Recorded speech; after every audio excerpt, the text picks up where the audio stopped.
জীবনটা এটা হচ্ছে লালসাময় একটা জীবন, লোভ, মরিচিকা, মায়াজাল। এই মায়াজালে আমরা আটকে আছি, ফলে মৃত্যুর কথা আমরা ভুলে গিয়েছি। পাগলের মতো ছুটছি, আরো টাকা লাগবে, আরো খ্যাতি লাগবে, আরো যশ লাগবে, আরো দাপট লাগবে। আমার এত টাকা দিয়ে কি হবে? এত সম্পদ দিয়ে কি হবে? এত ব্যস্ততা দিয়ে কি হবে তোমার? স্টপ, থামুন, অনেক হয়েছে। আন্না, থামুন, take a rest, take a breath and think about death. Think that you have to go back to your Lord. একটু বসেন না, একটু ভাবেন যে আমাকে চলে যেতে হবে, চলে যেতে হবে। এই কোলাহল, এই ব্যস্ততা, এগুলো থাকবে, থাকবো না আমি। সাইয়েদনা ওমর ফারুক বলেছেন, মুতু ক্বাবলা আন তামুতু, মরার আগে একবার মরো। হাসিবু ক্বাবলা আন তুহাসাবু আলাইকুম, তোমার হিসাব নেওয়ার আগে তুমি একবার নিজের হিসাবটা করো না। কাগজ বের করে একটু লিখো না কি কি ভালো কাজ করছিলা, যেগুলো দিয়ে নাজাতের ওসিলা হতে পারে। 1 2 3, আর কি কি আকাম কুকাম করছো দেখো না, লিখে দেখো তোমার অবস্থাটা কি। মরার আগে একবার মরো। মরার আগে খাটের মধ্যে শুয়ে শটান করে চোখ বন্ধ করে একবার মরার ভান করে দেখেন কেমন লাগে। চোখটা বন্ধ করেন আর ভাবেন আপনি নাই, কি কি হতে পারে ভাবেন।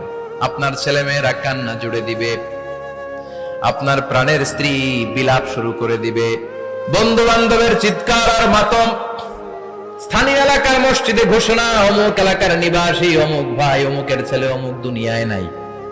সব আত্মীয়রা চলে আসবে, ফেসবুকে স্ট্যাটাস দেয়া হবে, সবাই সবাইকে জানাবে বিকাল 4টায় অমুক হাই স্কুল ময়দানে আপনার জানাজা।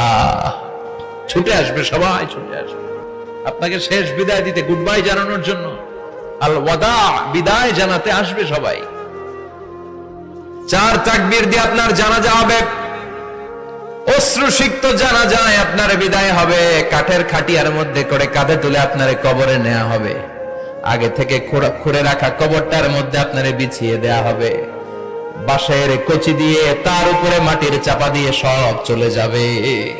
ভাবেন না একবার চোখ বন্ধ করে, this is the circle of life, this is the nature of life. এটা সবার হবে, আমার হবে, আপনার হবে। এত মায়া, এত ভালোবাসা কই যাবে? কেউ থাকবে না, সবাই আপনার অন্ধকার কবরে রেখে দিয়ে চলে আসবে। উপরে বাঁশের কঞ্চি, তার উপরে মাটির চাপা, অন্ধকার আর অন্ধকার। এই অন্ধকার যেন শেষ হতে চায় না, শুধুই অন্ধকার, ঠিক কিনা? এজন্য আমাদের চলে যেতে হবে। দাদা গেল, চাচা গেল, মামা গেল, আমাদেরকেও যেতে হবে, জোরে কোন ঠিক কিনা?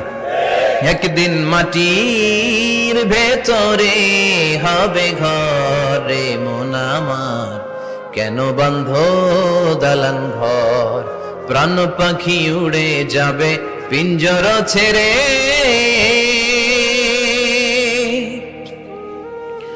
ধরা ধামে সবই রবে তুমি যাবে চলে, বন্ধু বান্ধব যত, মাতা পিতা যারা সুত, সবই হবে তোমার পরে মন আমার, কেন বন্ধ দালান ঘর, একদিন মাটির ভেতরে হবে ঘরে মন আমার, কেন বন্ধ দালান ঘর, ঠিক কিনা?